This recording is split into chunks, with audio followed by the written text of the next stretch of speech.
बच्चों, आज मैं अपने इस वीडियो के माध्यम से आपको ये बताना चाह रहा हूँ कि प्रीपोजिशन का यूज कैसे किया जाता है।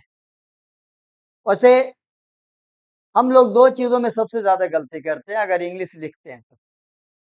पहली गलती होती है आर्टिकल के यूज में, यानी ए, एन और द में।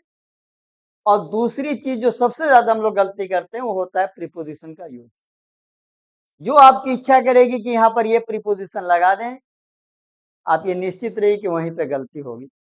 अब इसके लिए जरूर है, कुछ प्रीपोजिशन के तो रूल बने हुए हैं।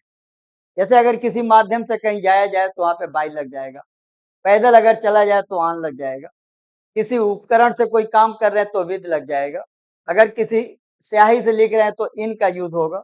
आप एक ऐसी चेयर पे बैठे हो जिसमें हैंडल ना हो तो आन लग जाएगा, और कोई ऐसी चेयर हो जिसमें हैंडल हो तो वहां पर इन लग जाएगा। ये कुछ रूल हैं जो हम लोग ये जानते हैं। टेबल के नीचे अगर बिल्ली बैठी हो और उसको टच नहीं कर रही तो अंडर हो जाएगा। कोई चीज हमारे सर के ठीक ऊपर हो या किसी चीज के ऊपर हो और टच ना करती हो तो वहां पे ओवर लग जाएगा। ये रूल कुछ मालूम है, लेकिन इसके अतिरिक्त बहुत से ऐसे प्रीपोजिशन हैं जो इस रूल को वायोलेट करते हैं। जैसे मैं आज आपको बताऊंगा, सबसे इंपॉर्टेंट प्रीपोजिशन वो है ऑफ। ऑफ आमतौर से हम लोग ये पढ़ते हैं कि किसी चीज पे किसी चीज का अधिकार हो तो वहां पे ऑफ का यूज होता है। जैसे मैं आपको बता दूं, तो मैं आज ऑफ का 10 ऐसा एग्जाम्पल लेके आया हूं जो किसी भी तरह से रूल को, उसमें से 9 सेंटेंस ऐसे होंगे जो रूल को वायलेट करते होंगे, और एक सेंटेंस ऐसा होगा जो अकॉर्डिंग टू रूल होगा। जो मैं आपको ये दिखा दूं,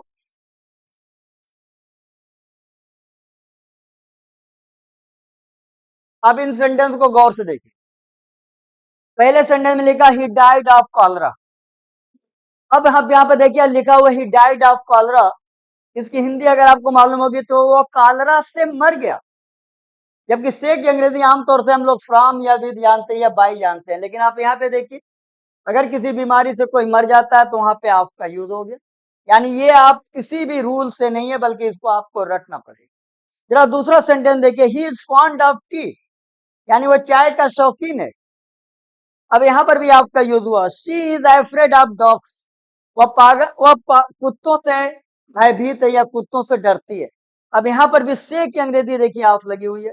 माई ring is made of gold, यानी मेरी अंगूठी सोने की बनी है।